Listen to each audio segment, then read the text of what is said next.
Good morning, or good afternoon. On behalf of the Institute of International Humanitarian Affairs at Fordham University, I would like to welcome you to this panel on child migration. Our institute was founded in 2001 at Fordham University to act as a bridge between academia and praxis, to allow space for those who are delivering humanitarian assistance throughout the world to share their knowledge within the framework of academic discourse.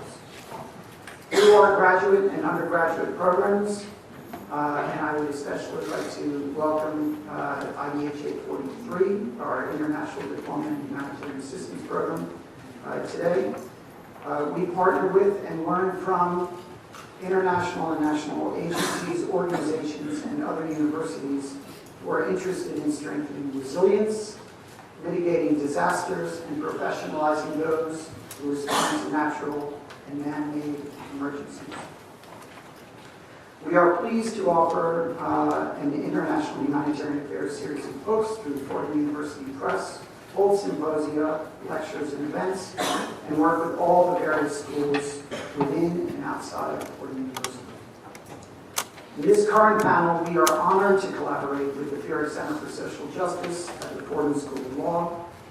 Both of our missions to provide assistance to those who need it most coincide beautifully, and the need to examine in clear fashion the cause and response to the growing number of unaccompanied minors, mostly from Guatemala, Honduras, and El Salvador, who are arriving in the United States and New York is timely. I would like to thank Dora Gallicados, Olga Bird, and Sarah Congon of the Fiera Center, and our own administrative team. My special thanks for so much of the organization of this conference goes to Ms. Kasia Laskowski, who has shepherded this event from idea to reality. Many thanks, Kasia. Thanks to Olga Bird for moderating this event. Olga on my left. We are fortunate also to have Argentina Salvador of the International Organization for Migration providing an overview, Armando Borja of Jesuit Refugee Services, Peggy Healy of Copyright House, Krista Stewart of New York State Department of Temporary Disability Assistance, and all of them will speak on behalf of their esteemed organizations and for themselves. Finally, my dear friend and colleague Larry Hollingworth of this institute will conclude the program. It is now my pleasure to introduce the Executive Director of the Fiera Center, Ms. Dora Gallicados.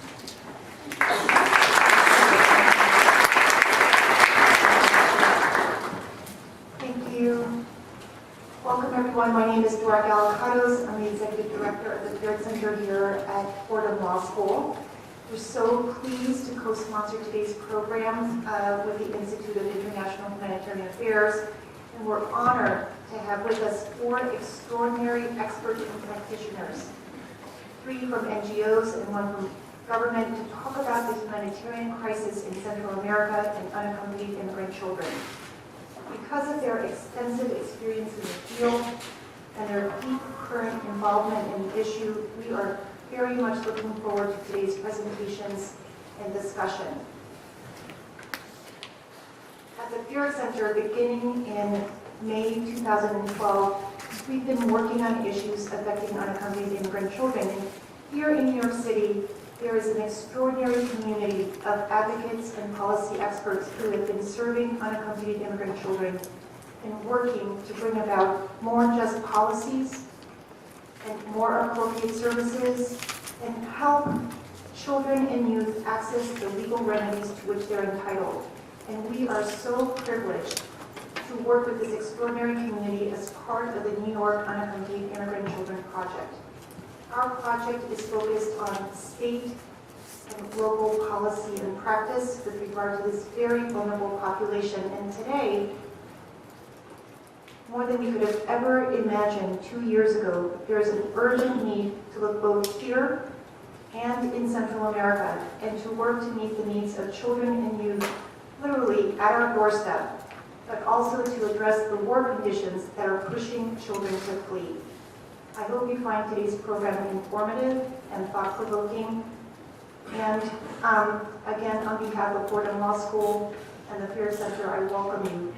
Let me turn the program over now to our incomparable Olga Bird, the project director of our Unaccompanied Immigrant children program. Welcome and thank you for being here.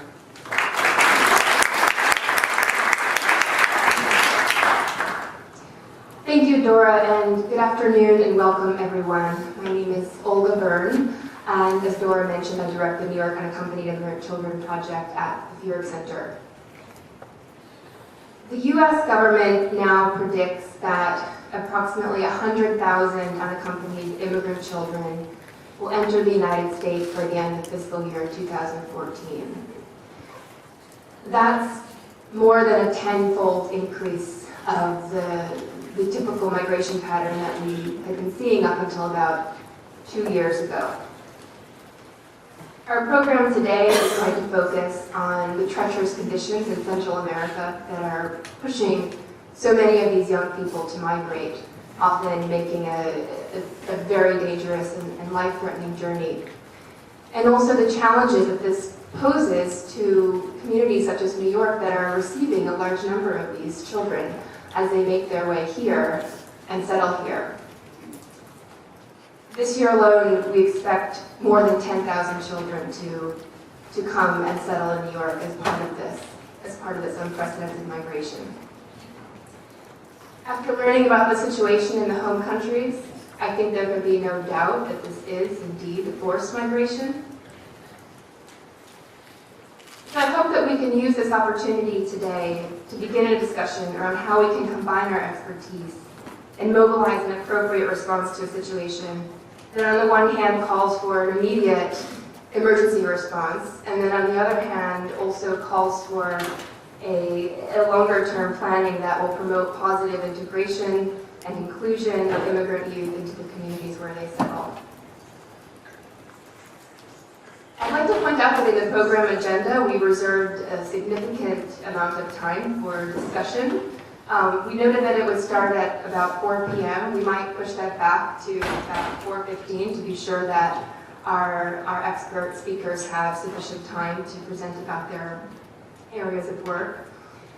I also want to say that we're just so delighted to have such a wealth of experience and expertise in the room today, with many of our audience members coming from being part of the International Diploma in Humanitarian Assistance, and then many other audience members coming from our community here in New York of advocates that are working to improve the situation for unaccompanied immigrant children locally. So I'm sure that we'll have a very invigorating and thought-provoking discussion. And without further delay, I'd like to introduce our first speaker, Argentina Chavados.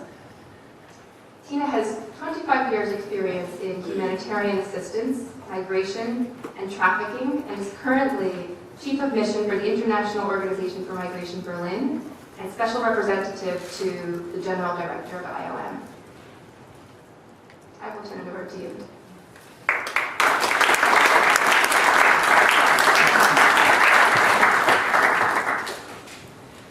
Thank you very much, Olga. Good afternoon, everyone. It is really indeed a pleasure and an honor to be here with you all. The subject itself is a most pertinent one, and I feel also very privileged to be here together with our excellent three experts of the region. I have been requested to give you a little overview on the child migration globally, which then obviously will be followed by specifics on child migration of the Central American region. So in the interest of time, I'll have a very short intervention. Essentially, I do have 5 important points I would like to make.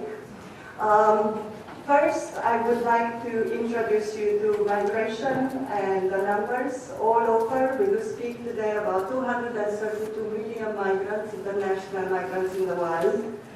We do know that out of these, 49% are women, 51% are men, and we have no idea how many of those are children. So while we do have really good numbers on gender distribution and the number of international migrants, we do not know the exact number of children migrating. However, what we do know, and we are aware, and we experience it, is their increase in number. Children these days are on the move. Why are they on the move?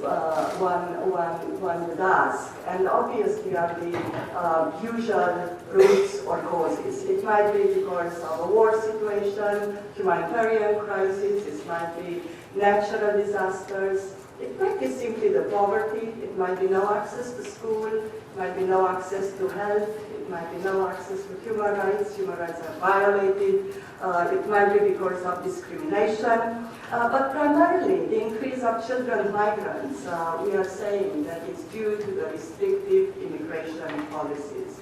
Parents do realize that in order that they would achieve to be abroad, outside of their country, they would have little chances to do that.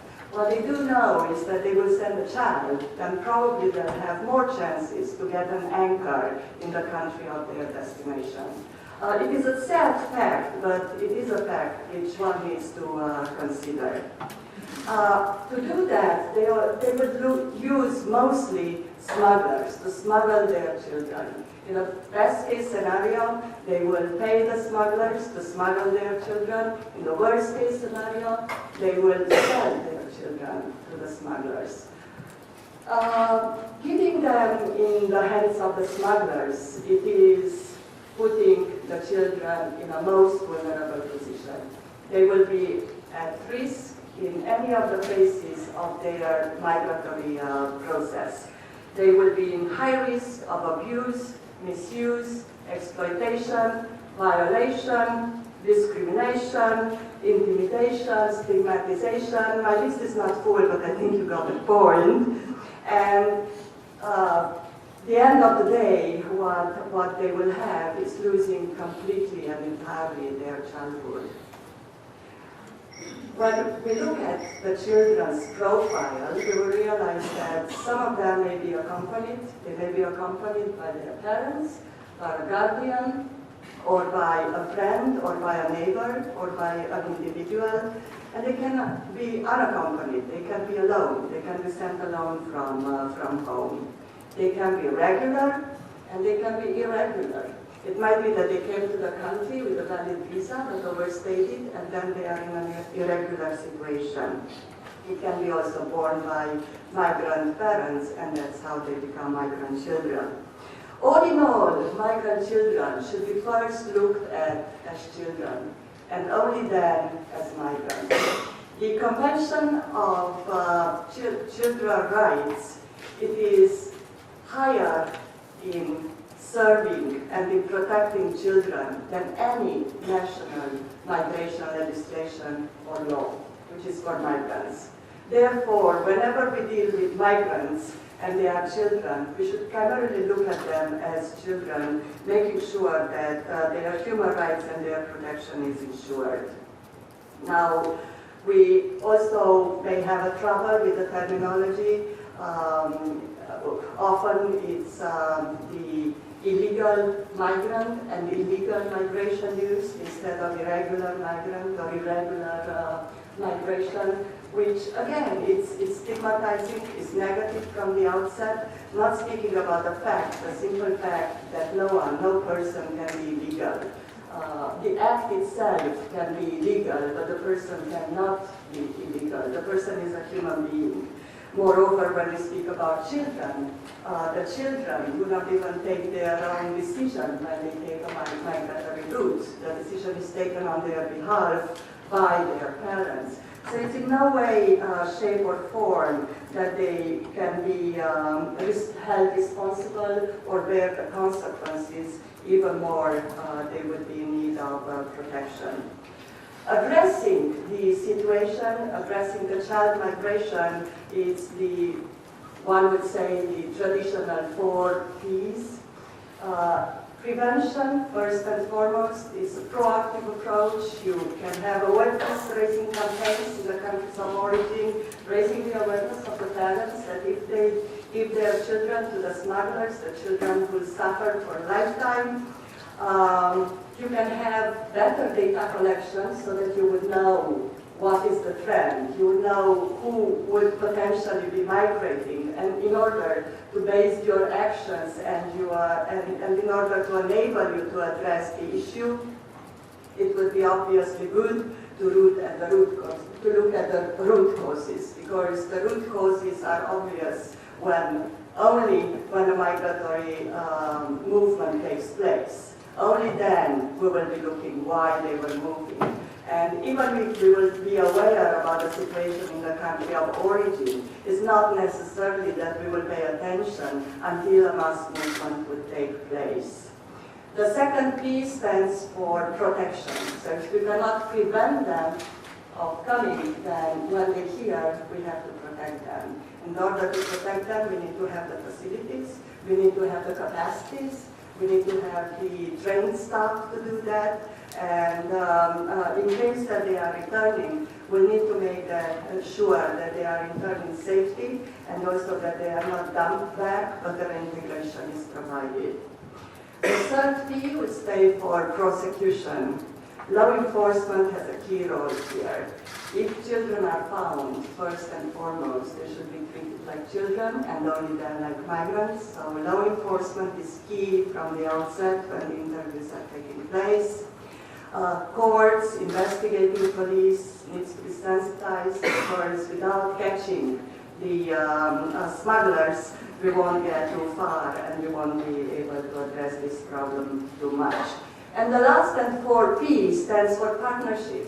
You can do very many good things, but you cannot never do it in isolation in this case, because it's a range, cross-cutting range of issues which needs to be in partnership done with everybody. It should be in partnership with government players, with ministries. It should be in partnership with the civil society, with the churches, with the NGOs, with the individuals, with the community, with everybody else, and not only nationally, but also regionally, because they come from another country, if not globally. Because this, at the end of the day, it is a global issue, as we're very well aware of.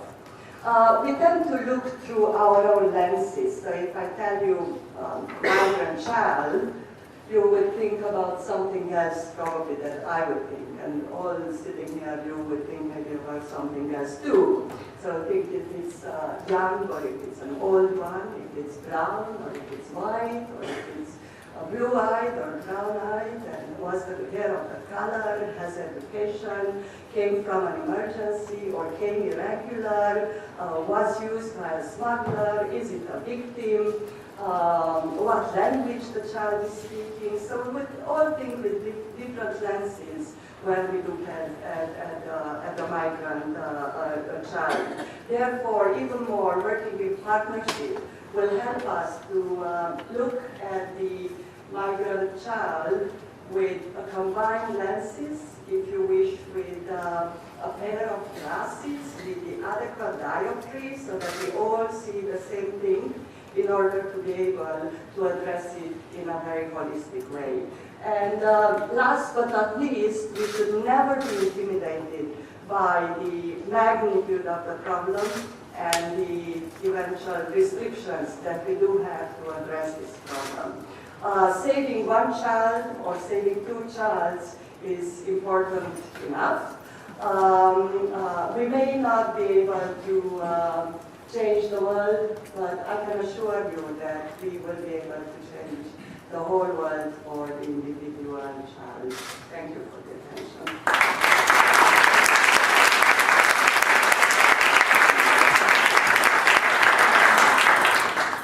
Thank you so much, Tina, for your remarks and for giving us this broader and enriched context in which to consider the current situation of this unprecedented child migration. I particularly enjoyed the way that you described the need to work in partnership to create this sort of combined lens so that perhaps we can see more clearly, and I hope that we can begin to do that by the end of today. Now I'd like to introduce our first panelist, Peggy Healy. Peggy is Senior Vice President for Latin America at Covenant House International, where she oversees 4 Casa Alianza programs in Mexico, Honduras, Guatemala, and Nicaragua. And I'll now turn it over to Peggy, who will talk to us about what these children are facing in their home countries in Central America and what they experience on the journey. Thank you, Olga. Thank you, Dora and Brendan, for not only this invitation, but for taking up this issue that's so vital to so many, many people, including all of us here. And thank you to you, Olga, for organizing, and all of you that put so much time and energy into doing this. It's a real pleasure to be with so many of you here today, back at my alma mater at Fordham. Always is a joy, but also to be in the room with so many of you who are doing so much on this issue. My role today will be to very briefly, each of us have a very brief time because we want to leave time for your questions and comments, is to really take you through some of the reasons from the point of view of children, of what's happening with them, what's going on with them. In the slides that I use, I will be presenting some statistics because it's important to have them, but I'll also be presenting many images. And the reason is that because I don't know about you, but when I hear numbers like 60,000 or 40,000 or even 6,000, I can't take that in. I don't know what that means, but I do know, and we all know, what the life of one child means, as you mentioned, Tina. And so I think I want to make sure that we keep their names and their faces and their stories at the forefront of everything we do today and everything we do, of course, from on this issue always. So I will begin with taking those global numbers of literally millions and millions who are running in this planet, running from one place or another. And as Olga said, the estimates went from 40,000, I think, back in January, to 60,000 a month later, to 90,000 last week, and now it's up to 100,000. And, you know, of course, in many issues it's really difficult to collect data on this, but this is an issue where we actually have data because you have a number of children who are actually crossing into the United States, so there's some data, at least we can know, of those who actually make it here. But the reality is that whatever those numbers are, this has become a really serious humanitarian crisis. One of the important things to note about it is in these last several years, really, and certainly in these last many months, what they call the surge has principally come from 3 countries in Central America, what we call the Northern Triangle. It's Guatemala, El Salvador, and Honduras. And each of these 3 countries, up until, and probably it's more today, but from the 1st of October until now, just from those 3 countries, 37,000 unaccompanied minors, or separated minors, as the terminology often is now, have come across the border. That's 10 times as many as in 2011. And as we said, the numbers are going up all the time. And these are the faces. These are children of this age. These are children of much younger than this, of 5 years. Someone in the White House, I remember, mentioned a child of 3 years coming over. There are many, many more young women and girls coming than previously. Many mothers with small infants. And this is where the 40,000, many of them have now ended up, and my friend Armando is going to be talking much more about that, about where they are now as they cross the border. These are the conditions that they're living in right now in the border patrol areas. So why do they come? My 2 questions I'm going to try to look at very briefly today. Why do they come, and how do they get here? What do they suffer on their way? Everyone knows none of these things that I'm going to point out today will be surprises probably to any of you. What's really important to remember is that these are a set of interlocking issues that one and feeds on the other. And they're also very cumulative. So none of these issues started this year or this month. These issues have been going on for quite some time. But what's happened is that the cumulative effect of what we're about to see has caused literally a river of young people to be crossing the border into the United States, or at least attempting to do so. Certainly a river running up through north, mostly through north from Mexico. And of course, poverty and lack of opportunity, no one will be surprised at that. I could give you every data in the world, but you understand that poverty is a driving issue for almost all migrants, or many migrants within the world. But the issue for young people is not just this sense of dire poverty. It is this issue that there's no opportunity. There's such a lack of opportunity. Here, the World Bank tells you that 30% of kids aren't even in school or don't have a job. But of those who have gone to school, basically if you're a child in Salvador in Honduras, you have about 3 options. You can be working at Maquilla in one of their sweatshops. Maybe you make $200 or $300 a month. Or you can become a drug mule, or you can become a hitman, a sicaria for one of the gangs. Those are all not many more options than that. That's dramatizing it, but it's not far off from what the reality is for many young people. And maybe for the first year or 2 years or 3 years this can be boring, but after time, there are so many young people with so little opportunity that's one of the big push factors. This, of course, is a big push factor of homelessness. We at Casa Alianza or Covenant House work with homeless youth in all of these 4 countries. And of course, homeless children are infinitely more vulnerable to this issue or to the need to migrate because they themselves don't even have a stable base to work from. Separated families and family reunification is a huge issue. Again, parents are leaving often for economic reasons, or perhaps for political reasons, or perhaps for violence reasons. And their children often then are following them.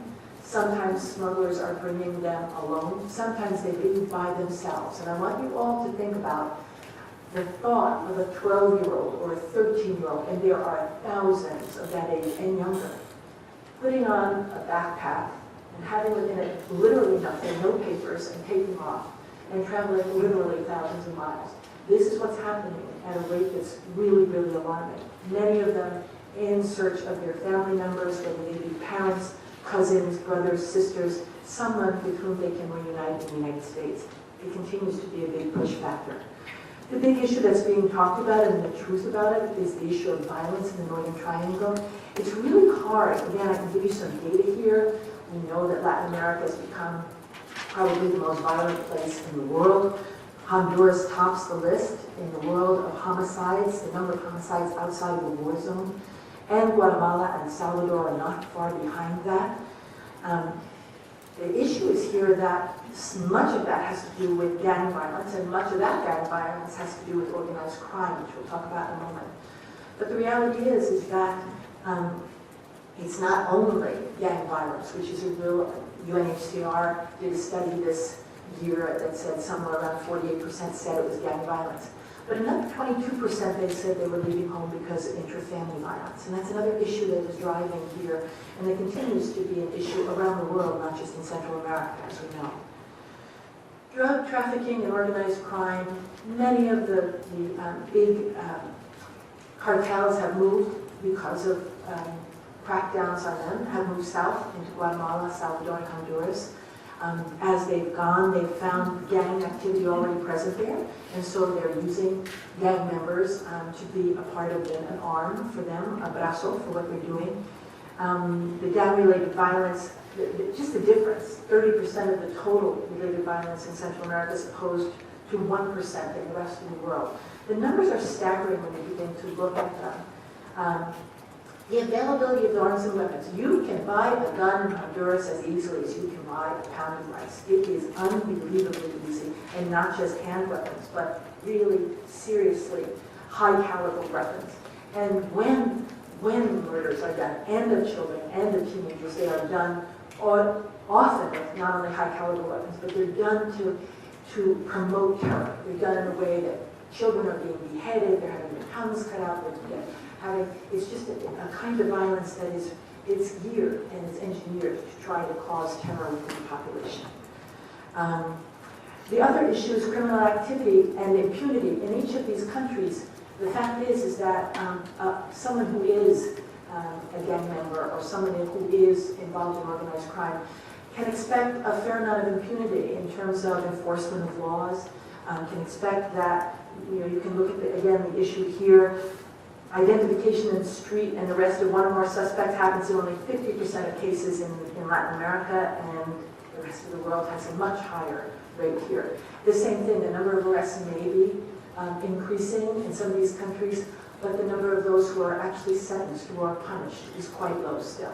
So there's this issue of impunity where people, and the fact is that issues around trafficking and migrancy and illegal smuggling exist within government and within the corruption issues in each of these places, which makes it more complicated. The response in Honduras and Guatemala principally has been militarization. So the idea is put a policeman on every bus or a military person on every bus. If you walk around the streets of Tegucigalpa now, which is the capital of Honduras, it looks like an occupied state. There are military everywhere. They've just begun to have kids from the barrios go to the military posts. They're having them there go every weekend so they can learn about God and country in that sense. But the reality is that they're not addressing the key issues within the barrio that are moving kids towards gangs. And the same in Guatemala. Both presidents have been elected on a platform of reducing violence, which is incredibly important. But the way that they're doing it in terms of militarization and more boots on the ground is doing the opposite. So I'll just take Honduras as an example, and you can quickly look at these. Again, the statistics I won't go over. But the fact is that Honduras is just in a situation where the violence has gotten to a point where it's unbearable. And you can see the statistics here of the incidence of crime, the incidence of how many young people are murdered, how many more young women and girls are being murdered in Honduras.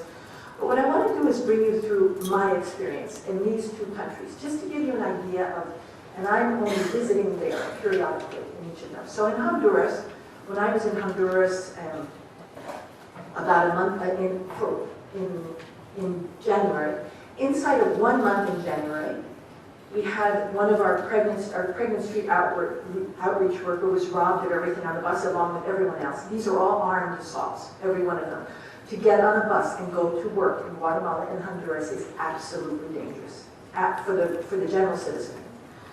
A residential worker was threatened to death by an ex-con, someone who had gotten out of jail. That residential worker had made a criminal complaint against a rapist of a child, and that person had to quit their job. Because the death threats will be carried out. 2 personnel we had kidnapped on a bus. The whole entire bus was taken off the route, taken out. Everyone thought they were going to be killed on that route. Finally, in the end, all the people were put outside. They thought they were all going to be shot. In the end, they robbed everyone, left the bus driver who kindly took everyone home. And then our other frontline staff person had his wife and children held at knife point in his house. This is all in the space of 1 month and only for Casa Alianza. When I went back, 4 robberies had happened in 4 different places. In one weekend. There were 52 people killed just in the city of Tegucigalpa when I was there 3 weeks ago. I can't describe to you, you can see if you're a family reintegration director has been assaulted 13 times with a weapon. I'm trying to give you a feel of what it feels like to live in these places. Our Casa Alianza director just 3 weeks ago was brutally beaten by the police and was basically had a smear campaign. And Casa Alianza has been the one giving out a lot of the data about the children and how they've been tortured and how they've been executed.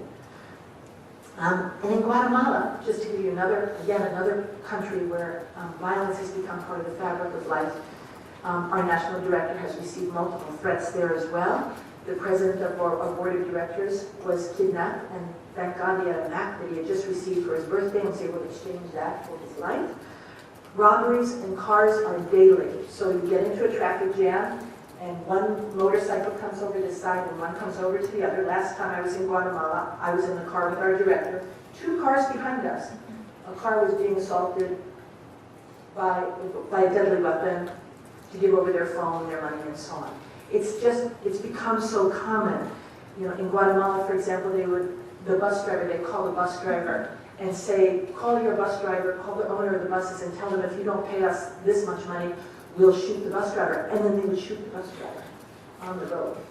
It's hard to understand from here, but when it's this kind of violence, we have to understand that this is a huge push factor for people who may be able to live this for months or some years, but it's come to a place now where it's simply not livable for people in these countries.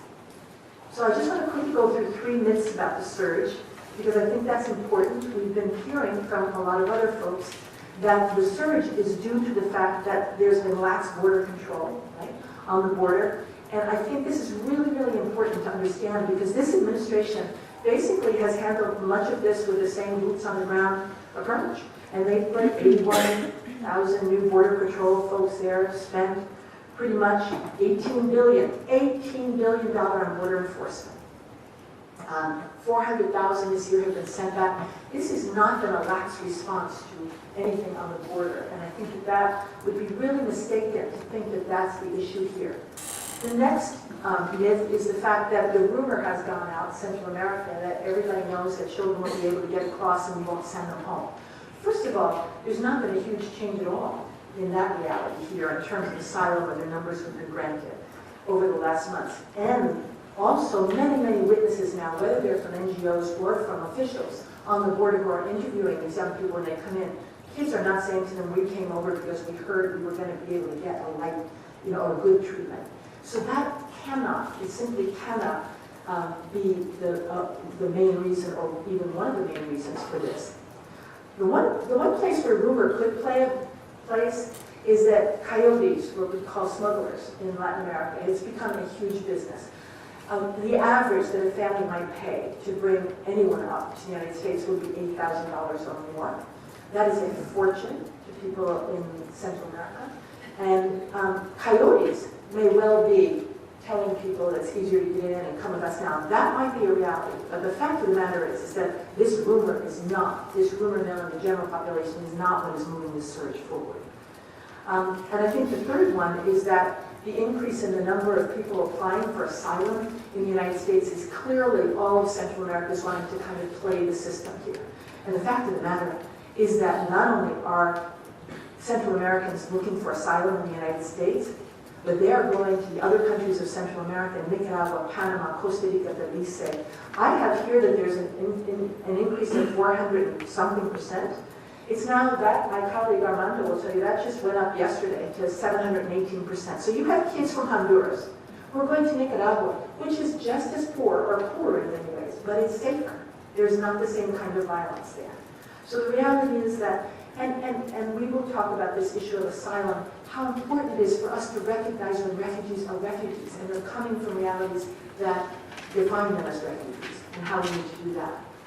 So there's, and this whole issue, I was just about to say, I want to not go over my time, but this whole issue is becoming such a political football of how this whole issue is being used by any party. And it's very, very, I think it's not only distressing, but it's really important that we understand what the facts are around us so that we're able to respond and able to respond effectively. The children, and Armando's going to talk much more about this, and I'm just mentioning it, when we talk about how do those kids get here, they walk for hundreds and hundreds of miles. Young children, unaccompanied children, sometimes accompanied by adults. There is such a huge surge as an adult migration as well. This is not just children, which we should know as well. These are the trains that they run to get on. They have two major trains that run through Mexico. One is called the Beast that comes up from Tapachula. The kids ride on the top of these. There's an unbelievable amount of exploitation that goes on, danger, physical danger. These are the places where traffickers find them, where smugglers find them, and so on. And this is the way many, many, many children and adults come up to the United States. How do they get here in terms of literally swimming across not only the Rio Grande, but whatever other rivers and other on their way up, depending on what countries they're coming from, creating any kind of craft that they can to do that. And the real issue here is not only how do they get here, but what happens to them along the way. And Armando's going to talk much more about Mexico because it's a real key piece of this, of what happens to young people in Mexico. But in general, you can only imagine how vulnerable, because of their age, because of their lack of resources, because of their lack of understanding or knowledge of their legal rights and their human rights. You can only imagine how vulnerable these children are. And what's happening now is that, for example, coyotes are now teaming up in Mexico, for example, with smugglers there or with others who are human traffickers. So they're bringing children and putting them into the hands of other traffickers instead of bringing them forward. They're also now working, organized crime is working with them, and even the Mexican authorities. Many of them have been using corruption, extortion, bribes, all of this kind of thing to make the journey of these children much, much more hellish than we can even imagine, than we could really, really even imagine.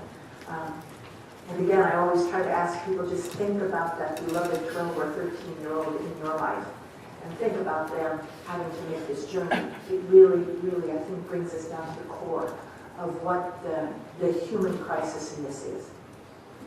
And so I really want to finish. I just want to really tell you again, bring back the fact that all of these children, the Central Americans, many of them start out their lives perhaps poor, but at least in a situation where you can see them as children, and so many have ended up here. This is one of our holding cells, picture taken about 8 days ago down in Texas of where these kids are staying. And as I say, the reality that each one has a story, that each one has a history, that each one has a name. It's so key to remember as we go forward. And I guess the last thing I would say is that one of the key things about this as we go forward is not to let this migrant issue, like trafficking, become something that's just a flavor of the month. Unless we deal with this in a comprehensive way, both before children come here, with all of these issues that we've discussed today, and as they get here, it's going to be very hard to resolve this. So I guess the last thing, I just want to say thank you to all of you for being here. It's a pleasure for me and a hopefulness for me to be able to be in your midst, and I feel very privileged to be there. Thank you.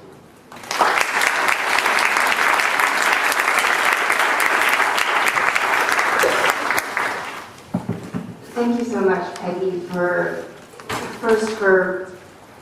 revealing the horrific realities that these young people are facing in their home countries, and also for dispelling some of the myths that have sort of percolated, unfortunately, around the surge.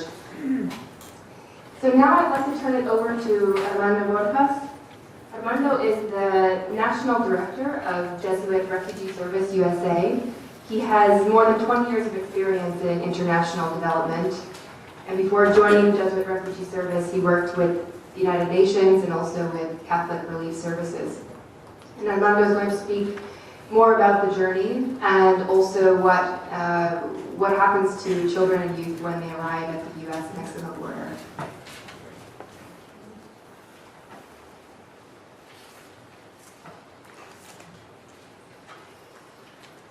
Thank you, Dora, Olga, and Peggy for such a great introduction. You've already provided some links in terms of some of the topics I will be covering. First of all, it is a real pleasure to be back at Fordham University. I'm also an alum from Fordham College, a handful of years back ago. So it's really a privilege to be here with you all. I'd like to start my presentation by sharing with you a little bit about our approach. Jesuit Refugee Service is present in over 55 different countries, and we work with refugees, internally displaced persons, stateless people, and other vulnerable migrants. We work in refugee camps as well as in urban settings. In a wide range of projects. We provide education, psychosocial support, and humanitarian assistance. Regarding Central American migration, what we do is we connect actually with some other ministries and works of the Society of Jesus. So we work very closely with some of the work that we're presently doing, or Jesuits are doing in Honduras, as well as we're periodically checking in and connecting with the network of Catholic migrant shelters throughout Mexico. In Washington, D.C., where I'm based, we also have an advocacy presence, and we work very closely with a number of committees in Congress bringing attention to these matters. So, I'm sure you by now have become quite familiar with this chart. It is definitely, by all accounts, a very dramatic increase in the number of unaccompanied minors. And while this conversation, this panel primarily is going to look at unaccompanied minors, it's always important to remember that just because a minor turns 18, the problem goes away. This equation is not just affecting minors, but of course the larger population of migrants that are actually showing up at our borders. And of course most of the costs that are driving children to make this long journey are also affecting the larger population as well. And the U.S. has a special obligation to our children, but also there's a special obligation to all of those individuals, asylum seekers and otherwise that are affected by this problem. And of course, what I'd like to start is by addressing the whole issue of asylum. And I just want to share with you the fact that there's an increase in the number of people who are asking for and passing credible fear interviews, which are, as many of you know, particularly because many of you have been trained to become lawyers in the future, that's the first step in order to receive asylum. But this trend is not unique to the United States, and I just want to emphasize on that point that the exponential growth in terms of people seeking asylum is not just a reality that is affecting the United States. We have experienced a 712% increase also in other countries, including Mexico, Panama, Nicaragua, Costa Rica, and Belize. And let me just add one more piece as a matter of background, and just to say that, and I'm just echoing what Peggy was saying before, it's not just children, but also families and mothers and small kids. And as a father, as many of us as parents, just seeing the fact that little kids are being picked up and put, in rather difficult predicament as people flee Central America, this is very shocking, and it really comes to calling for attention the fact that there is a major humanitarian tragedy that we're witnessing. These pictures, by the way, come from a photojournalist, goes by the name of Keith Vandermiller. And I encourage you, if there is a series of these pictures, I encourage you to see them online. In the remaining part of the presentation, what I'd like to do is to concentrate on a little bit at least on some aspects concerning the journey through Mexico. And in that, I want to highlight some key points. Last year, Refugee Service USA put out a study on the abuses against Central Americans in Mexico. And at least in our report, and by the way, the report was not exclusively on minors, but it was more, scope of the study was much more general. But you can see that particularly migrants that are coming from Honduras tend to be or to experience a greater degree of abuse and exploitation. The bottom graph shows you that according to our data, Honduras tends to be the poorest, the ones that ride on top of the trains to Mexico, and they are generally the ones who will be accessing the shelters on their journey. And clearly, these are just a few of the factors that would mark them as, among the most vulnerable populations. To echo again Peggy's comments, 31% of Hondurans are attacked abroad, and 42% are extorted for money during the journey. And of course, just to highlight that a number of them are also kidnapped, once again seeking family members in the United States most of the time to come up with the money so that they can be let go as they progress in the journey. Let me look at some very practical aspects about this phenomenon. One of the challenges that we experience today is the fact that primarily most of Central Americans, and the map hopefully will give you some visual aids, are now crossing the border in Texas. Not formally, but Mexican migrants generally, who have been much more numerous, have generally come through Arizona. So what Customs and Border Protection is tackling these days is that where we have or where there is infrastructure to provide services, the infrastructure is in the wrong place, and CBP has not been agile enough to shift services from one place to another. You've already seen a few of these pictures already, clearly overcrowding. And another major practical consideration is that, in CDP there are some districts or sectors. Clearly the Rio Grande sector has far fewer personnel than, for example, the Tucson sector. What are some of the realities at the border? Let's maybe touch very quickly on relocation.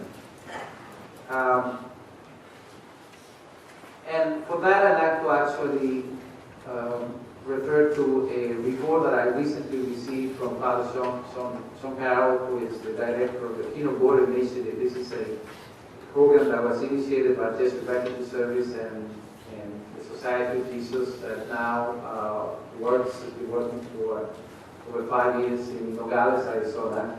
And last week, he was able, this is Sean Carroll, Father Sean Carroll, to visit the warehouse that was converted into a shelter where approximately 1,000 children had been taken by the Border Patrol.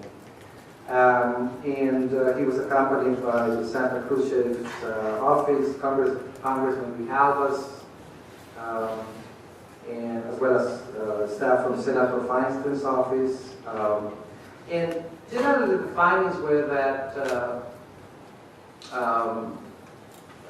U.S. Health Service was able to care for the most immediate clinical medical needs of the children, and that a number of other services, were being provided. There was some, part of what we do is to provide medical services, and it was clear that these services were not provided. However, Customs and Border Protection, they do provide spiritual counseling and the like. They do have license, and it is we understood that these services would be made available. Something that we did find out during this visit was that there are great needs and there is little communication or connection with local partners. And we were talking that partnership is one important aspect in terms of providing services, particularly in times of emergency. So, whereas we hear that there are limited means, clearly there are not very strong signals that community actors, stakeholders in some of the receiving communities will easily get involved, and that has been one of the major criticisms. Let me move to another important consideration, and that goes back to a question that actually preceded this whole crisis, and the fact that we don't necessarily have standards that govern what happens within these 72-hour span where Customs and Border Protection plays a significant role. So I don't really have, we hear now, and I know increasingly there are some new studies that are coming out of reports, but generally these are the conditions that have been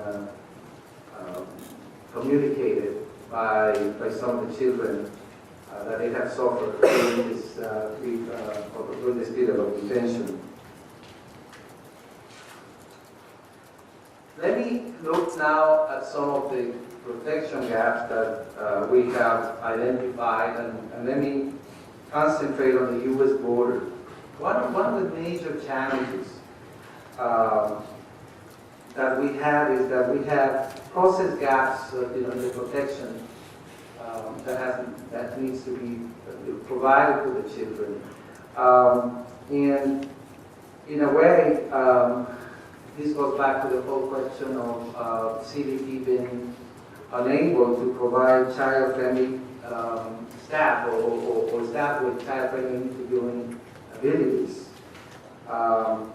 This concern has already been encountered, I guess, when dealing with Mexican minors, Mexican children who are generally, summarily sent back. that's generally what's happening. Of course, when you have, other than Mexican children, then the way you proceed is much different. I go back to the whole point that what's essential in terms of beginning a process of protection is the ability for an individual, being an adult or a minor, to have access to a proper procedure for a credible, fair interview. Let me just say that one of the major issues we encounter once again is that many times when these children are being interviewed, sometimes they're not asked. And that comes actually from what has been reported to the Office of Civil Rights and Civil Liberties, that some people fear of the return of the country and express that, but not clearly enough. And they are generally ignored and many times deported without even getting a credible, fair interview. We also know that some people are never asked if they fear return in the first place, so they never have a chance to express their credible fear. And thirdly, and this goes back to some of the cultural context that Peggy was making reference to, that people are sometimes, or many times, afraid to confide in a migration authority. And if you think about it, this isn't really surprising. Many of these folks have either been victimized by a corrupt government official or were thrown away when they sought police protection in the first place. And many have learned the hard way not to trust. The safest thing is basically to confide just with yourself, so that you can stay beneath the radar. In general, governments tend to regress protections when confronted by a crisis, and it will take great political will and not just small advocacy efforts to increase the level of awareness and ability to provide these protections. Let me look now very quickly at some of the protection gaps that we have identified or that have been identified on the Mexican border. The U.S. is currently in migration management, or what's called migration management talks with Mexico, aimed at decreasing the number of Central Americans arriving at our borders. It increasingly looks like one of the primary strategies for extending the tide will be assisting Mexico in sealing their own southern border with Guatemala, denying entry to those fleeing to safety. And as an organization, this is just the Refugee Service, as an organization concerned globally with making sure those who need international protection are able to access it. I have to quickly articulate our view that in doing this, the United States incurs in some additional obligations. What are these obligations?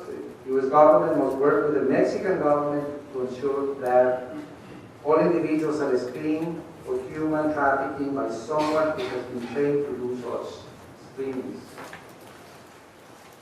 It's very important that children receive less inter-determination, and we also talk a little bit about impunity. The victims of crimes can have access to justice, and especially on the Mexican border and the Mexican law, which will be through the humanitarian visa system. People in need of international protection need to have access to a functional asylum process, which unfortunately Mexico currently doesn't have. I'm going to end my presentation by, I cannot help but by share with you that the Refugee Service, of course, works, we actually have direct programs in the United States, but we're a global organization. And sometimes when you examine one crisis, one of the ways to understand one crisis is to look at some of the other current crises.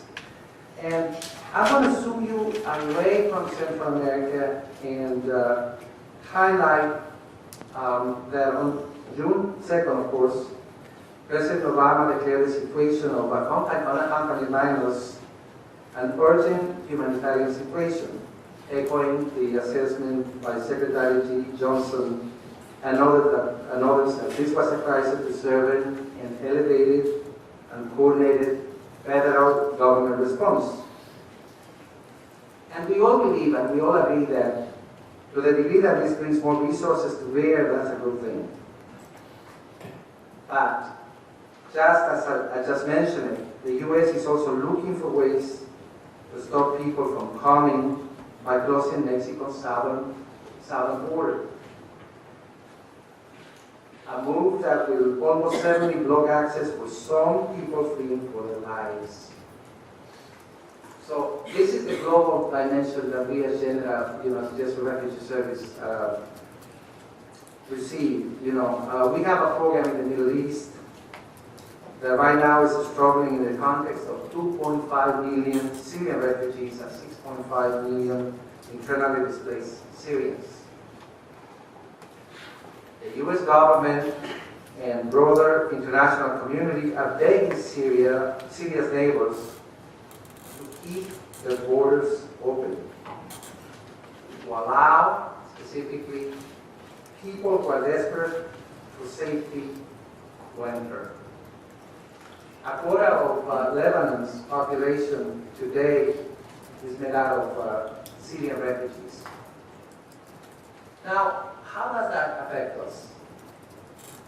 Historically, the United States has resettled more refugees than any other country in the world, and should be absolutely praised for that. It is also true that resettlement programs allows very tight controls over who and how many refugees we receive in the United States. We tend to have a different attitude toward people from our own hemisphere who we can't so easily control. And consistently and stubbornly we refer to them as just economic migrants, rather than as constituting a mixed flow which includes people in need of international protection. Let me repeat what I said before. A quarter of Lebanon's population is made out of Syrian refugees. And in a nation of over 300 million, we're sounding the alarms over 60,000 unaccompanied minors. I'm not saying that this is the right thing to do, but in a world where 80% of the world's refugees are hosted by developing countries, most of which are very poor countries, we can't ask others to keep their borders open to people fleeing danger if we are not willing to do it ourselves. Thank you so much.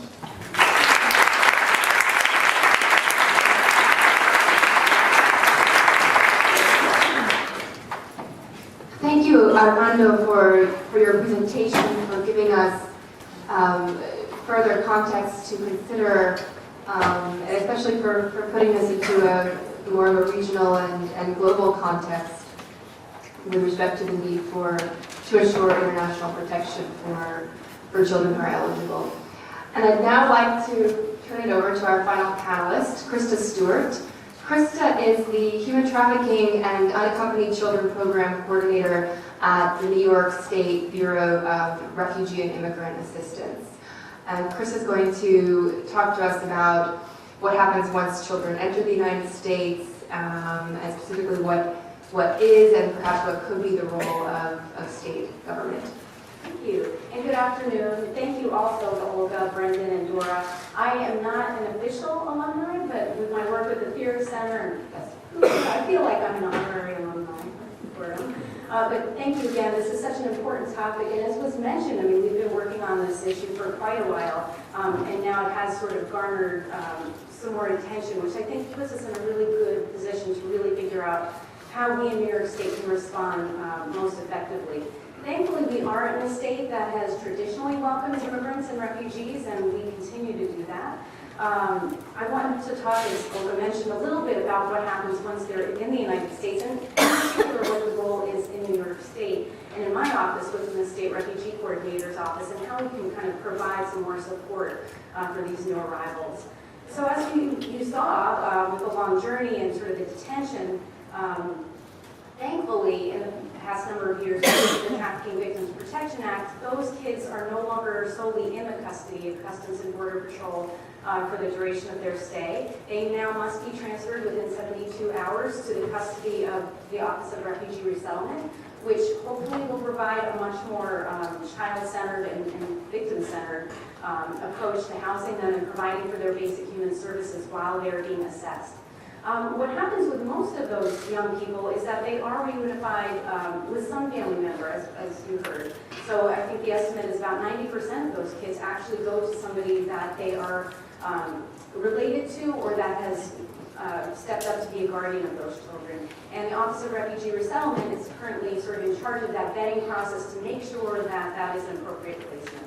And we'll talk about challenges a little bit later on with that.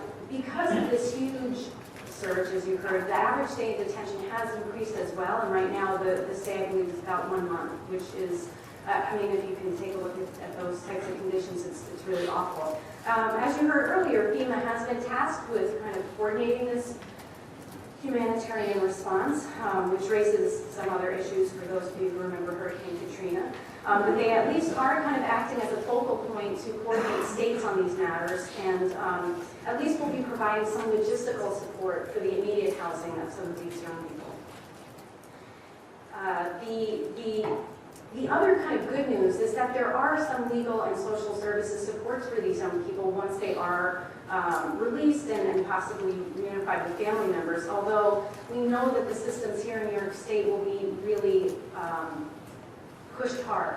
They are estimating that at least 10,000 new cases will be on the New York docket in the immigration courts, just to hear some of the cases of the children that are released. And we do know that the children that are reunified with family members, of course, there will probably be some other issues that arise in that context as well. I mean, it is interesting to me. I come from the nonprofit background, and before I joined the state, I was actually working at a nonprofit, and one of our first big cases that we were able to secure pro bono counsel on was also, we kind of snuck it into them, that it was a really tough gang asylum case from Latin America. Now that they've kind of taken that first case and won, we actually do have a really good track record and some good case law. That there are some other really good legal remedies that are available if these kids are screened. And I think that that was kind of an important point that my prior presenters mentioned and that UNHCR is raising, that it's really critical that we're doing the appropriate screening in the most sensitive way to make sure that they're actually directed to the most appropriate services. On the social services end, and that's a bit where my office comes into play, is that there is at least a structural framework for providing services for newcomers and refugees in New York State, and in particular with kids. So there are some direct programs that our state office provides, one of which is the Unaccompanied Refugee Minor Program, which is, for lack of a better term, kind of federal foster care for unaccompanied kids that have qualifying immigration statuses. And these programs are really phenomenal. They are designed to provide culturally competent care with really loving and caring parents, and we get, to really put them on the best track for their eventual resettlement here in the United States. In fact, one of our most famous URM graduates was one of the Olympic runners. He had his own visa control in the last Olympics. That was kind of neat. But he was one of our URM graduates. But there are some other really important programs that I think that we could also expand upon that will really, in particular, help this population. We have a school impact grant right now that goes to school districts in the upstate area that actually helps the school system sort of know how to work with refugee young people. We have sort of an academy for incoming refugee students to acclimate them to the school system as well as their parents, to understand kind of what the school bus is and kind of what a recess is, all of those things that may be new to them. They're coming from, as you heard, 30% that might not have been coming from a school-based system. There are other programs as well, the targeted assistance grants. There are making it connection academies for young people that are migrants that have not sort of been in traditional educational environments that help them to connect in a different way to educational support. And then there's some indirect supports that our office offers as well in terms of a network of providers that are already really steeped in working with refugees and immigrants, which is a really important network that we'll be leaning on quite a bit as we develop our response. And importantly, and it's just kind of a happenstance, our office is also kind of the lead human services agency for disaster assistance. And since this has been kind of designated a humanitarian crisis and FEMA being sort of disaster assistance responder, it's actually kind of a nice fit, and I'm really glad that we're at the table to kind of bring our expertise to this particular crisis. We're also going to be doing a lot of training of our stakeholders, which we continually do, but I think in this instance, we're going to really have to step it up.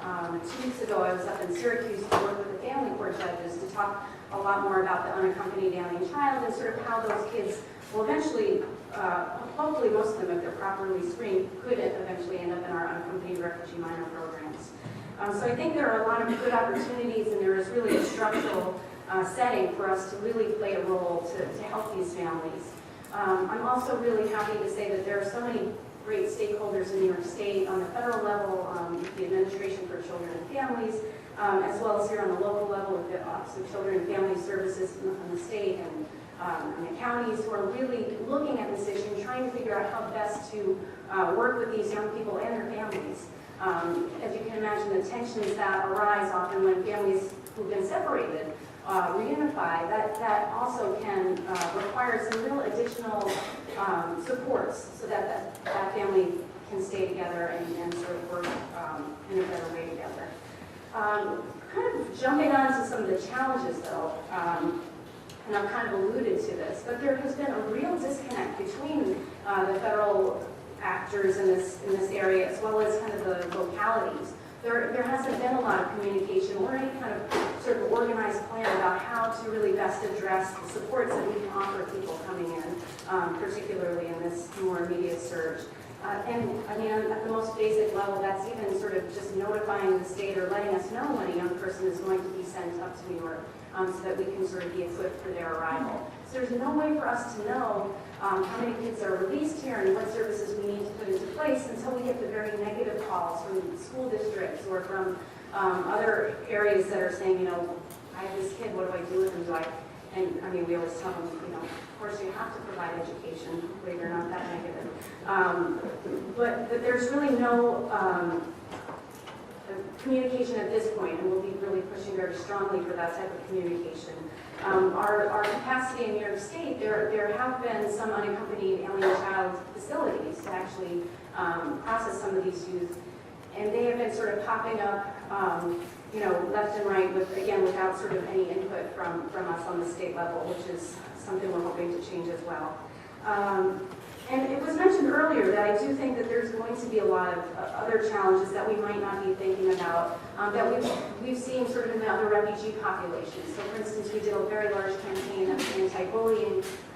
You know, there are always these opportunities or not opportunities, but disconnects when newcomers enter that often leave them more vulnerable, that we really need to address kind of head on to make sure that that doesn't happen to this population and further traumatize them. At the same time, even though we are working to kind of bring that together, I do also think that we really have to look kind of more holistically about what the needs are once the groups arrive here in the state, and hopefully we can kind of pull together some real important stakeholders to address those needs and make sure we're responding in a coordinated way.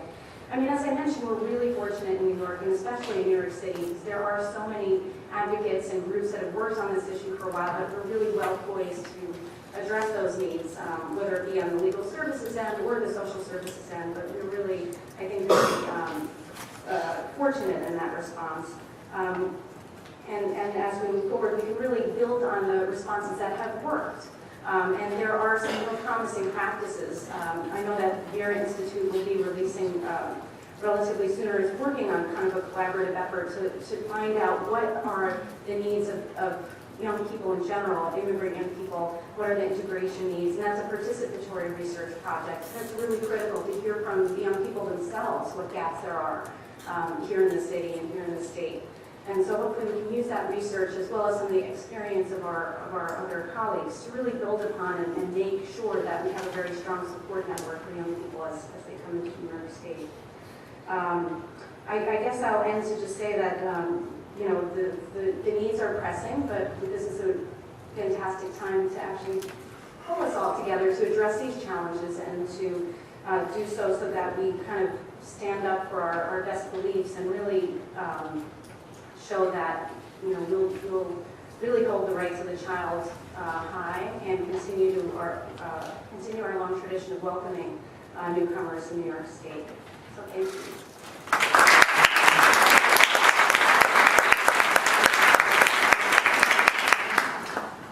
Krista, thank you so much for your remarks and especially for, I would say, for introducing a sense of optimism into what is, you know, I think for the most part a dire situation.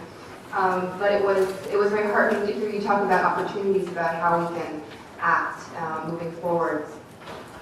So at this point, we would like to open it up to questions from audience members. I'd like to just set a couple of very basic ground rules in order to make for the most productive conversation possible. Please introduce yourself, your name and your affiliation, and please give one question at a time, and we'll hope to address as many or all possible.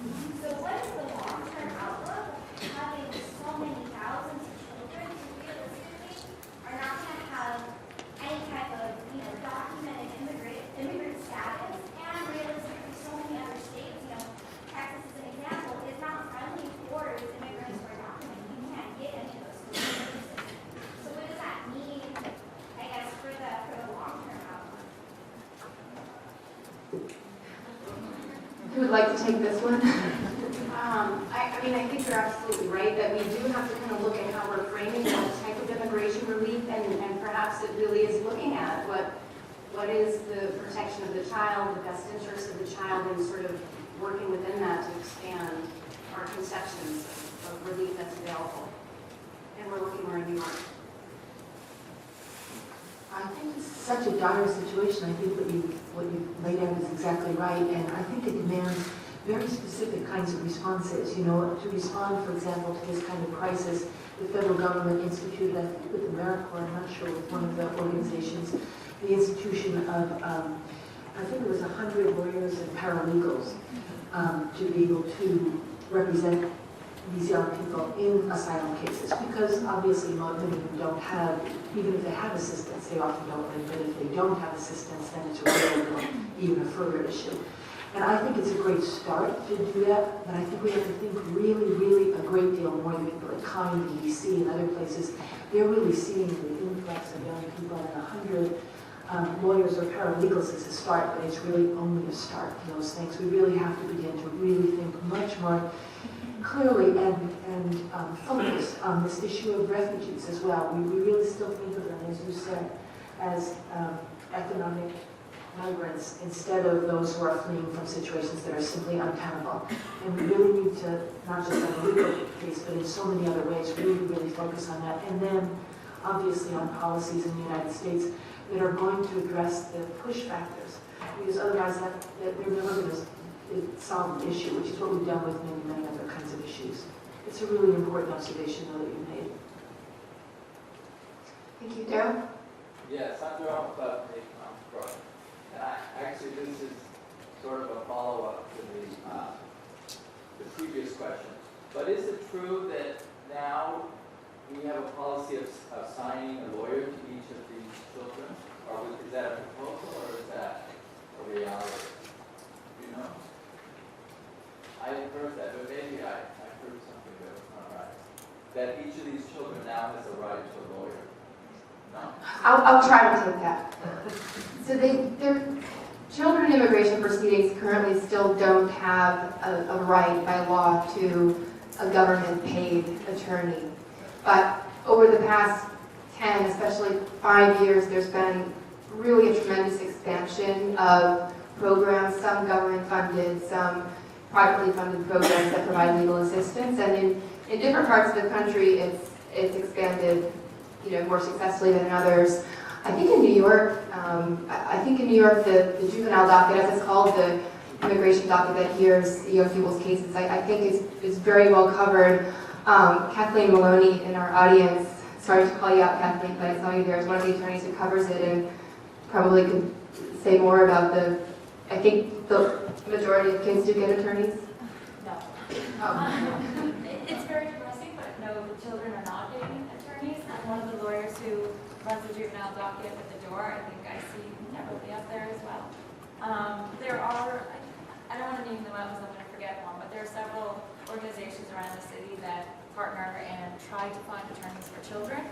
The numbers have just been exploding, so it's impossible to find lawyers to represent the children right now. KIND is an organization that is trying to push for free lawyers. They're lobbying in DC.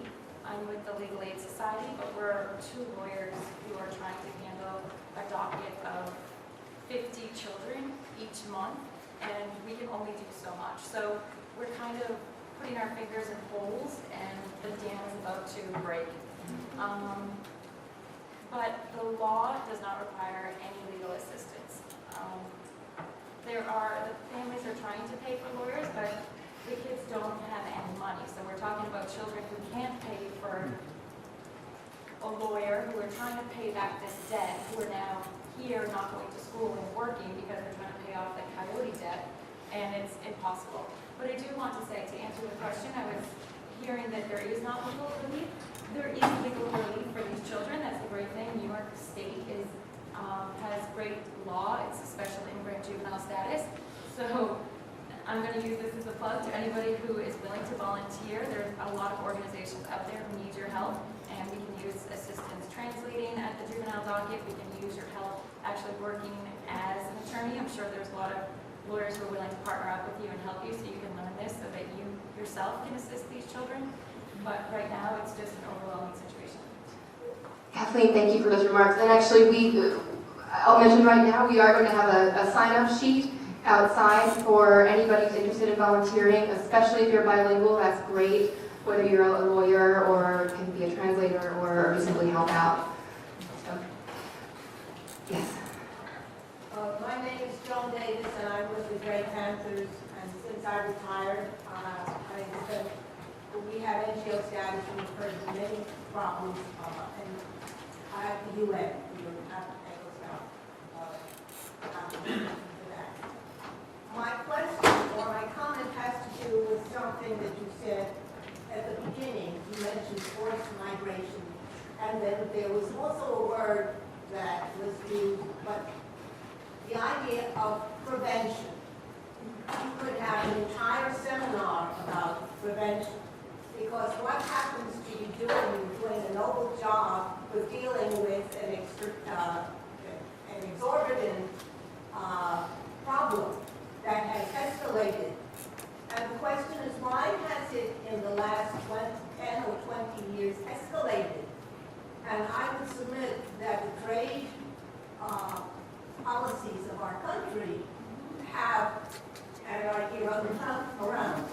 And there is not enough being done about that in terms of prevention and forestalling that. And we are faced with the TPP, which is now going to make, what is the expression, half NAFTA look like it's on steroids. It's NAFTA on steroids. It happens that the other issues that our people are working diligently and struggling with are climate change and envision a people living in their own country with its rich history and its rich resources that are coming out, being dragged out. And these countries have riches where the people are so miserable. And I think that you need to have the other aspects of law involve policy makers and business law, and people are getting, what's the polite way of saying it? All of a sudden I remember why I grew up in the Bronx. No, I very much appreciate your comments, but I think it's essential that you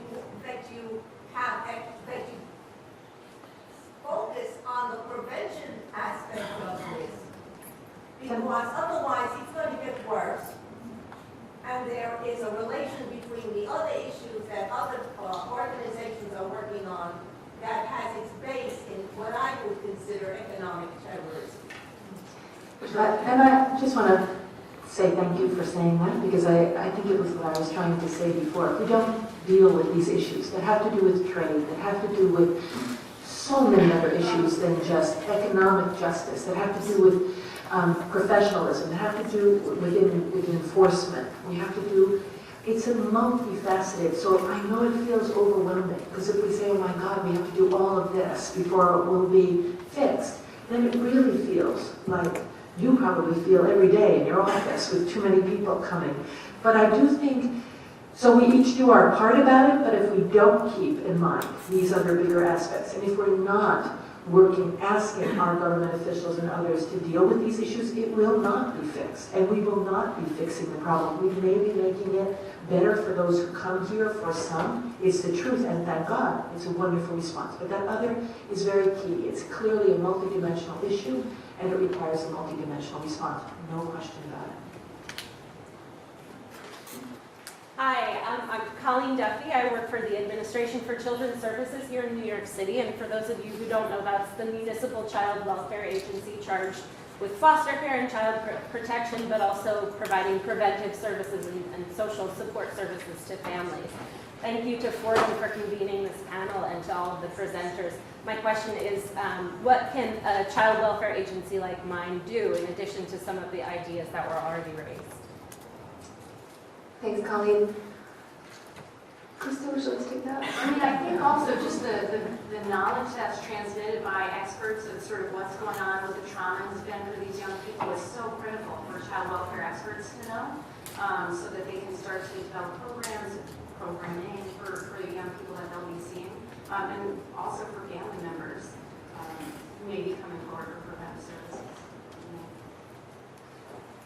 And maybe we can just add that in very practical terms, it's going to be a need for foster care, especially for those who have no family connections to the United States. And perhaps another administration is calling upon a number of sectors, including state sectors and many government entities, to make themselves available to be part of the solution in terms of addressing immediate, particularly foster care needs in some of this case.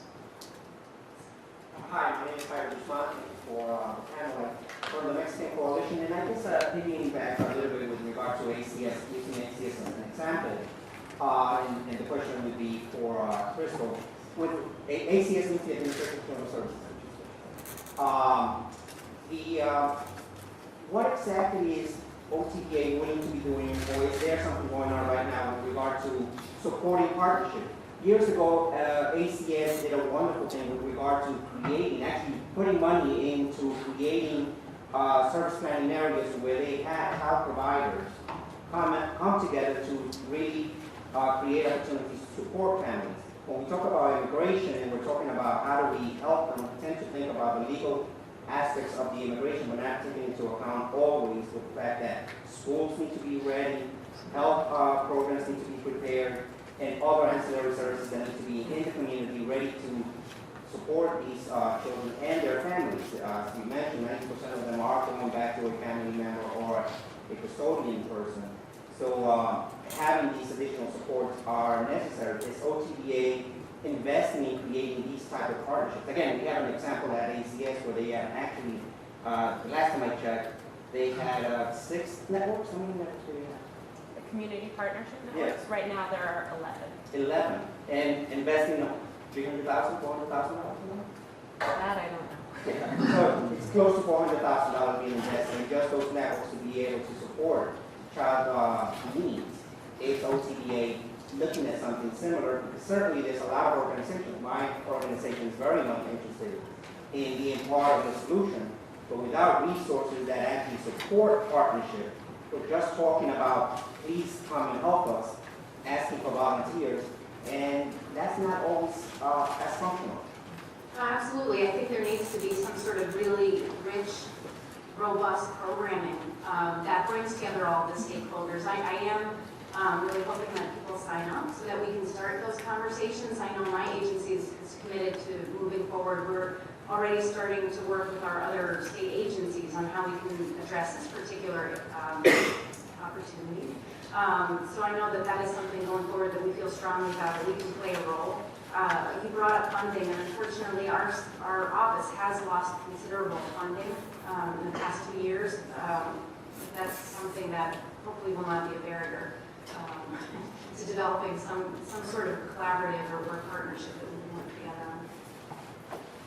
Can I just note the last thing on that is that I think that all across many different lines now, I was just telling Olga today that the USCRI has just called for an emergency phone call for shelters across the country.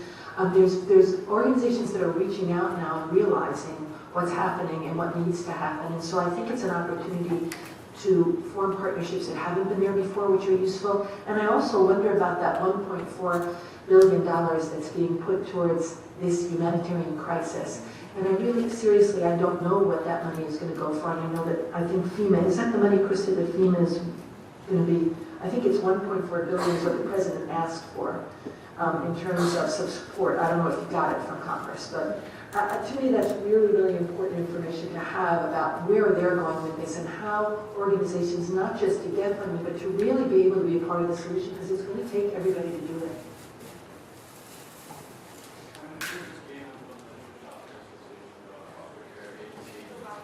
Many folks just came up with the Jewish Child Care Association with a foster care agency. We're looking at opening up basic shelters for our campus upstate. I have a specific question actually for Ms. Stewart. You mentioned the school impact grant. Could you provide more details about that? Sure, so that's kind of federal money that is kind of a wonderful state federal partnership and works with school districts that are sort of heavily impacted by arriving refugees.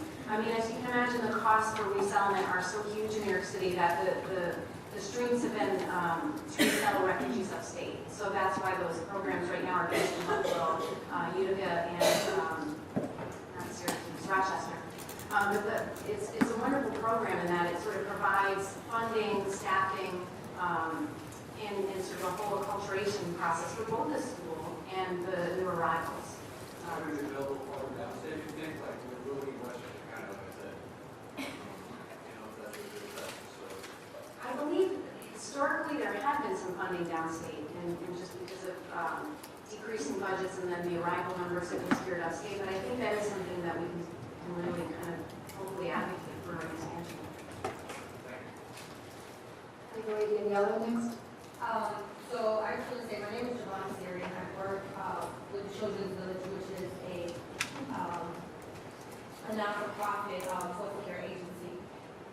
We have, so just so you don't think that, if there's not some sort of solution, so our Office of Refugee Settlement has contracted agencies across the United States that have basic shelters.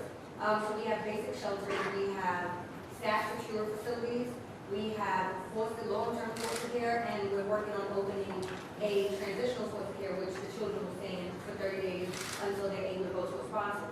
So there are places that are trying to get the children out of these kind of like camps and centers that they have in Texas. They're being released to agencies which then do have attorneys. So OR does contract us to also have attorneys for each of the children.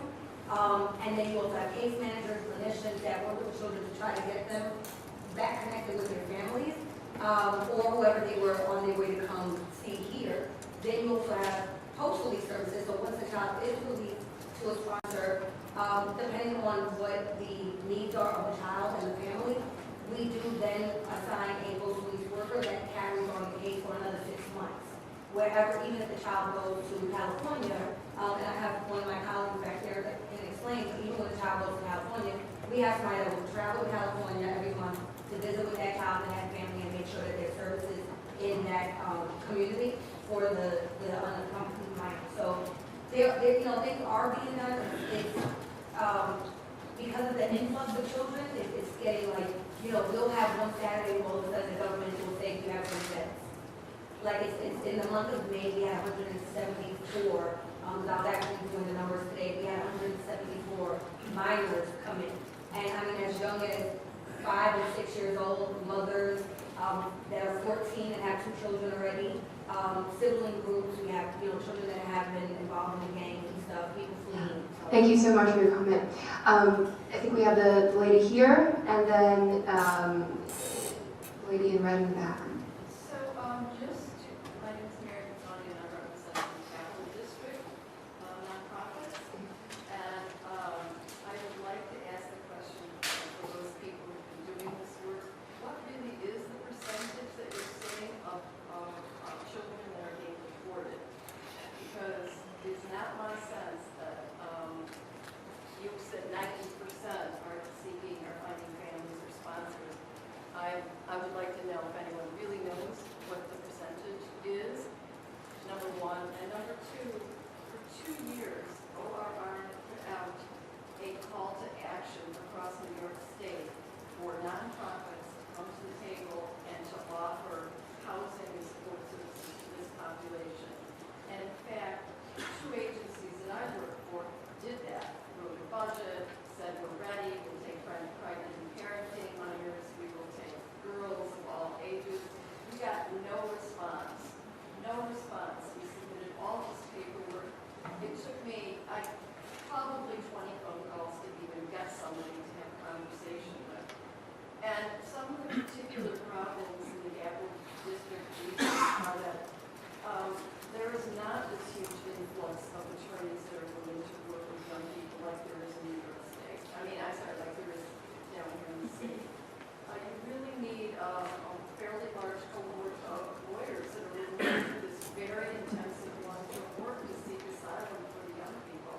And while we do have the juvenile, I forget what's called, the certain division of the New York State law, you need legal representation.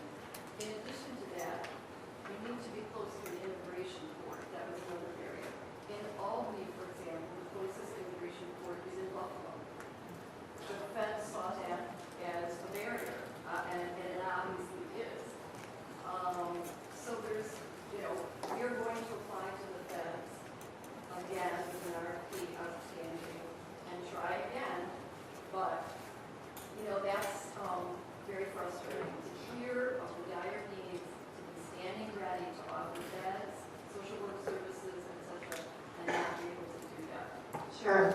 I'm not sure anyone on the panel could answer to ORR's actions or lack of response.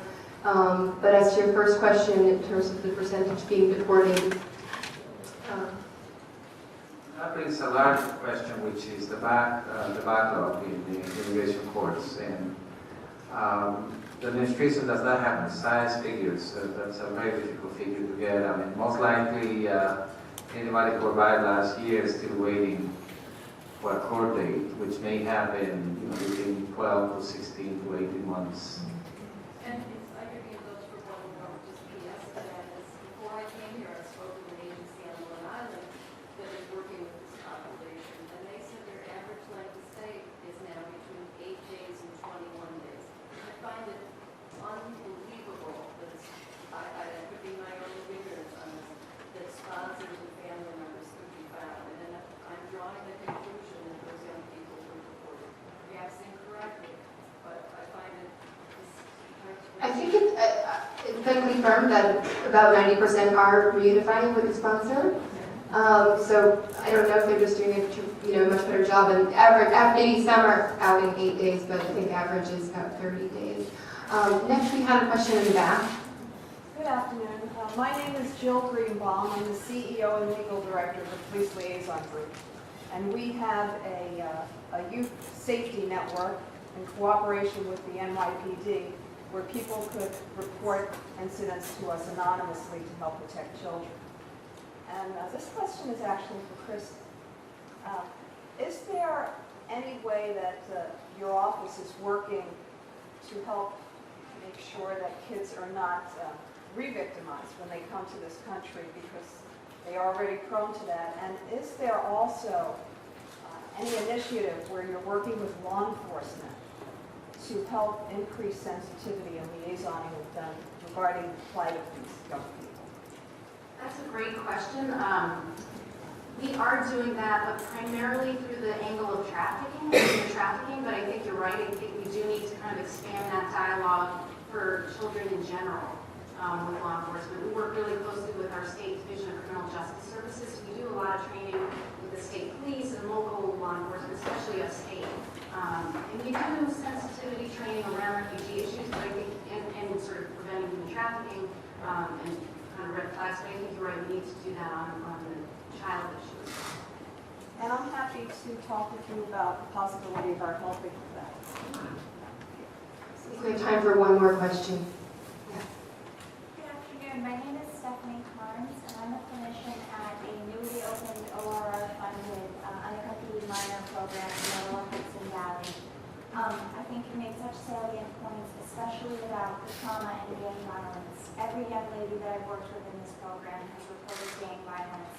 Best case scenario is that they've been threatened by the gangs, and they're all fleeing that violence. As Ms. Healy mentioned, the boots on the ground strategy doesn't seem to be working in countries like Honduras and El Salvador.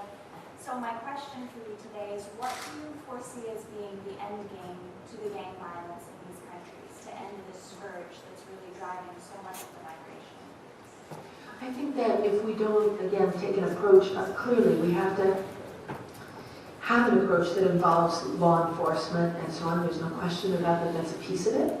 But the reality is that we really, really need to invest in an economic future for young people in these countries. We have to invest in professionalism and training for all of the officials that are involved in these issues across the board in government. We really, really have to work at promoting government positions, and we have the possibility of doing that as the U.S. government in terms of the way they're treating their populations, in terms of their own militarization, and so on. Those are issues, and right now, there's a number of people who are advocating with our own Congress and so on to really see how our approach to Honduras can really make a difference there. And I know there are some really excellent people from the U.S. government working in these countries to make this happen, and some that have that approach. But until we really take some of that $81 billion that we're using to make sure that we shore up the border, and we really invest it in policies, in institutions, in laws and enforcement and budgets of those laws that are going to make a difference. You're exactly right. This is going to continue. And the gang violence particularly is something that we in many ways exported from California and came to Honduras back. It has a long history. And many of the issues are the same. But there are people, wonderful people in this country who are working on this issue of gang violence. They're looking more at dealing with trying to identify the factors within families and within barrios now that will make young people much more vulnerable to joining gangs. It's not just about trying to eliminate even their access to weapons. All of this is important, but it has to be a multiple approach. And it will take some time, but it can be done. And there are things that can be done right now that could do that, and that we're capable of doing. And I think those are the things we need to concentrate on. Thank you, Peggy. At this time, I would like to invite Larry Hollingworth, Professor of Humanitarian Studies with the Institute for International Humanitarian Affairs here at Fordham. Larry will provide us with some concluding remarks. What I'd like to say is I've attended many panels. What I've learned about panels is that really an ideal panel is where you should come in off the streets and know nothing about the subject. And at the end of the panel, go away full of knowledge. And I think you all have achieved that today, because I thought we had a superb panel. They've given everything we needed to know about the issues. And I think it's also been aided and abetted enormously by the questions that we were asked, and indeed the answers to them. I just picked up a few points which I just like to race through, and I am indeed going to race through. These are really quotes which I picked up today. Look first of all as children, not as migrants. Children cannot be held responsible. Think of the child through a host of lenses. Never be intimidated by the magnitude of the problems. Each child has a name, a face, and a story. Now let's have a resolution. Do not let this issue become the flavor of the month.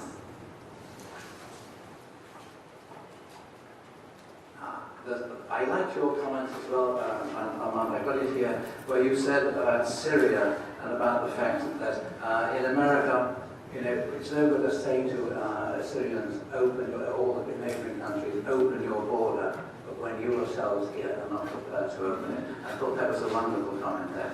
And then I think I like one which I got from yourself, Krista, and that was, we are fortunate here in New York. We build our responses on that which has worked. And you went on about integration and needs. And I came away with a lot of enthusiasm for what you have all been doing. I just had, I think, one comment myself, if I could close on it. And I think that whatever is done and whatever is not done, this is going to affect the lives of a generation of 100,000. They will live with the consequences of decisions today. And I think I'd like to close by saying, America did not choose these children. They chose America, a land of the free.